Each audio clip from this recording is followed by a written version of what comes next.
Ọ dị mma. Ife anyị na-eme tata bụ usekwu Igbo na the Synergy Language Academy. Anyị chọrọ ịgwa abacha ndị be anyị. Ihe dịgasị ebe a bụ ife eji agwa abacha ka mkpọgasị ya aha n'ofu n'ofu. Nke a bụ azụ. Ọ bụrụ na ị chọọ itinye azụ, nke a bụ yabasị ebiere ebie. E wee hụ ụgba nke a atọka. Edeturu m iri o wee na-atọ chai. Nke a bụ mmanụ nri ya na nnu. Ị nwekwara ike tinye akwụkwọ ụtazị na ogiri. Nke a bụ ogiri okpe. Nke a wee bụrụ ịsha, bekee kpọrọ ya crayfish.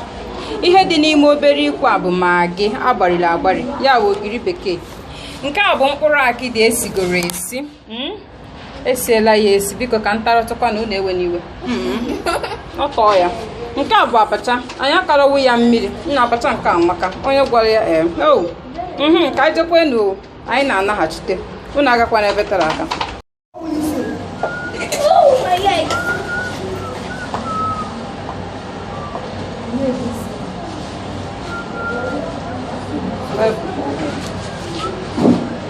Have you off the front button?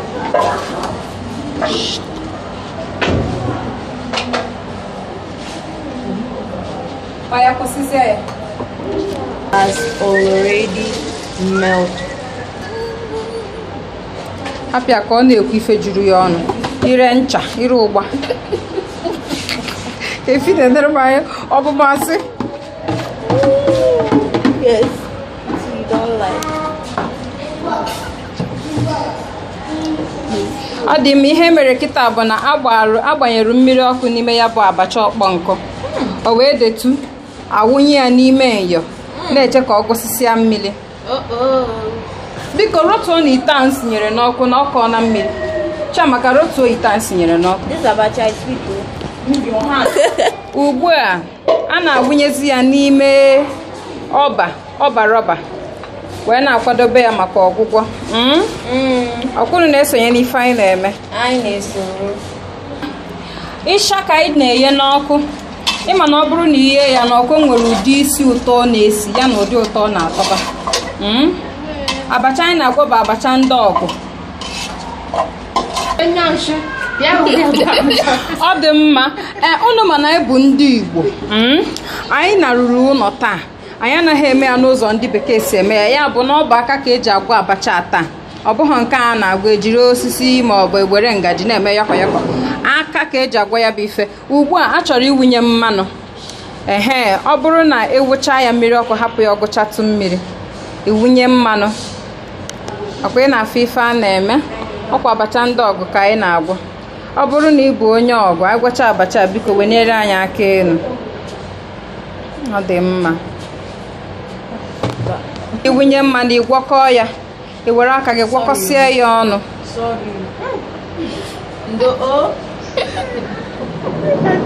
Ọ dị ọkụ osi ite ndo. Ịma na asị na ịgwọkọsịa ya. Ife ọzọ bụ nnu. Itinye ya nnu. I were aka gị. Itinye ogiri bekee gị, ya bụ magị.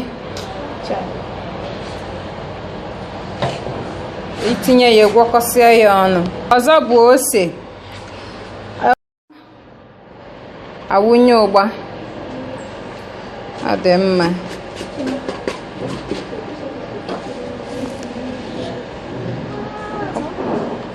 Iwunye gwọkọsịa ya ọnụ.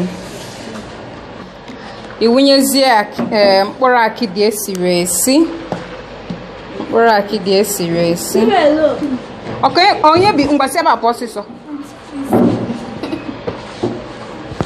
Iwunye ya gwọkọsịa ya ọnụ. Ife ikpeazụ etiri ya bụ azụ. Ịchọkwa idokwesị azụ gị n'elu ya, mana anyị chọrọ ịgwọkọ azụ nke anyị n'ime ya bụ abacha. Ị na-atakwuru ya. Abacha. Ihe dị mma.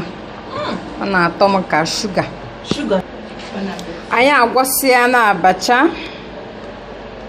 Abacha nke a efukwara ihe ọ na-ama ọ ga-atọ nnọọ Bon appétit. Cabo French.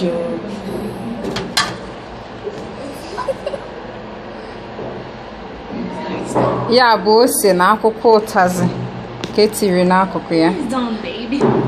Biko, ọkụ unu hụrụ abacha usekwu Igbo na the Synergy Language Academy. Ọ bụrụ na ị chọrọ ịmụta ka esi esi ụmụ ururu nri ndị a gasị, biko were ọsọ were ije bịawa na the Synergy Language Academy. Ositi ị chọrọ ịtachada abacha asọsọ gị? Ọ dị mma ndị be anyị. Biko na ọ bụrụ na ife anyị mere na akọrọ anyị dị unu mma, unu akpọtụrụ m n'igwe ka ọ dị mgbe ọzọ.